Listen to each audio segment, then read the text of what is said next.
رہ کر، جرمنی میں رہ کر اپنے وطن سے اور اپنے ملک سے، اپنی تہذیب سے رشتہ جوڑے رکھا ہے، اور ان کو اپنے وطن سے لگاؤ محبت افسانوں میں نظر آتا ہے، شاعری میں۔ یہ ان کی پہلی نہیں 11ویں کتاب ہے، اور آدھا انسان ایک استعارہ بھی ہے، ایک علامت بھی ہے۔ ان کی کہانیوں کے اندر ایک تحریک نظر آتی ہے، اور کبھی کبھی یوں لگتا ہے کہ جیسے یہ آخر میں زیادہ جذباتی ہو جاتے ہیں۔ میں چند اقتباسات پیش کروں گا اور ساتھ گفتگو بھی کروں گا جو میں نے ان کے افسانوں میں سے سمجھا ہے اور جانا ہے۔ سہاگ رات کی سفید چادر کی حقیقت آپ نے ملاحظہ کیا ہوگا، ان کا افسانہ ہے۔ اب یہ جہاں پہ ختم ہوتا ہے اس میں ایک ایسی یہ بات کرتے ہیں، گفتگو اس طرح سے کرتے ہیں یا ایسے جملے یہ لکھتے ہیں کہ جو انسان کے بس میں تو نہیں ہے، لیکن یوں لگتا ہے کہ جیسے ان کا خواب ہے کہ یہ کہیں حقیقت بن جائے، یہ کہیں ایسا ہو جائے۔ اور دیکھیے تانیثیت کی ایک پوری تحریک ہمارے ادب میں نظر آتی ہے، خواتین نے اس پہ لکھا، اور جس طرح سے رشی خان صاحب نے خواتین کے حقوق کی بات کی ہے اپنے افسانوں میں، اپنی شاعری میں وہ ذرا ہٹ کے ہے، یہ زیادہ جذباتی ہو جاتے ہیں اس میں۔ یہ ایک میں آپ کو اقتباس پیش کرتا ہوں آپ کی خدمت میں۔ کہتے ہیں جی کہ اس میں ولید کی گفتگو ہو رہی ہے اس کی بیوی کے ساتھ، تھوڑا سا پس منظر آپ کو بتا دوں۔ کہتا ہے کہ پریس کے نمائندوں کو بھی بتا دیا کہ وہ کون ہے اور اس وقت یہاں کیوں آیا ہے۔ پریس والوں نے ولید پر نہایت تیز، نوکیلے اور ذلت آمیز سوالات کی بچھاڑ کر دی۔ ولید بصد مشکل ان سے جان چھڑوا کر وہاں سے بھاگ سکا۔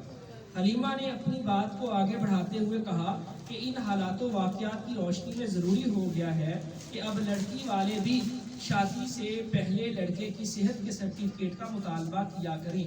صحت مطلب ہر نوع کی صحت، ورنہ لڑکیوں پر اسی طرح الزام لگتے رہیں گے اور ان کی زندگیاں برباد ہوتی رہیں گی۔ آگے چلیے، کہتے شام کو ہی مختلف ٹی وی چینلز نے یہ خبر خوب چٹخارے لے کر نشر کی، چلائی۔ دوسرے دن اخبارات کی زینت بھی بن گئی۔ حلیمہ کے اسکول سٹاف نے اس کے اعزاز میں ایک جلسے کا انعقاد کیا اور اس کی بہادری پر اسے خراج تحسین پیش کیا۔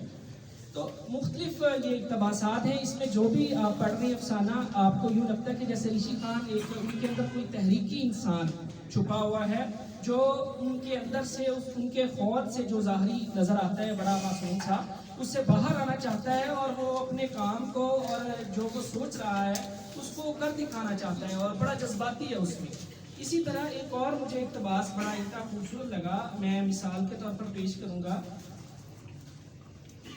جو بات ہو رہی ہے وہ تانیثیت کے حوالے سے ہو رہی ہے، خواتین کے حقوق کے حوالے سے ہو رہی ہے، ایک خاتون جو کہ مظلوم نظر آ رہی ہے تو اس کے حوالے سے ہو رہی ہے، لیکن ساتھ میں انہوں نے دیکھیں کہ مذہب کو کس طرح سے،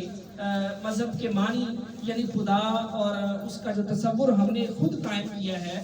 وہ ہر انسان کا خدا کے بارے میں، مذہب کے بارے میں اپنا تصور ہے، تو کس طرح سے وہ کہتے ہیں۔ کہتا ہے کہ ماریا عقل کی بنیاد پر تعمیر ہوتی ہے، اور عقل تو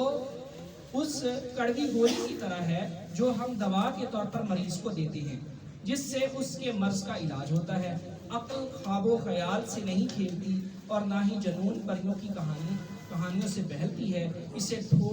صرف ٹھوس اور زندہ دلائل ہی سے چپ کروایا جا سکتا ہے، یا پھر یہ خود تجربات کر کے ہی مانتی ہے۔ تو اس طرح ایک تو ان کی جتنے بھی ان کے افسانے ہیں ان کے اندر ایک مکالمے کا عنصر نظر آتا ہے، جیسے یہ خود سے اور قاری کے ساتھ ایک مکالمہ کرتے ہیں اور سوال پیش کرتے ہیں کوئی۔ ان کے جو قاری کے ساتھ ان کا انداز یوں کہ افسانہ لکھتے ہوئے خود بھی اس کو محسوس ہوتا ہے کہ جیسے میرے ساتھ کوئی نہ کوئی سوال کیا جا رہا ہے، کوئی ایسی بات ہے، کوئی ایسی گفتگو ہے، کوئی ایسے محرکات ہیں جو ان کی کہانی کے پیچھے ہیں، اور یہ میں ان سے مکالمے کے طور پر یہ سوال چھوڑ کے جا رہا ہوں کہ وہ کون سے محرکات ہیں جو آپ کو یا آپ کی ہر کہانی کے اندر سوال کرتے ہوئے نظر آتی ہیں اور مکالمے کی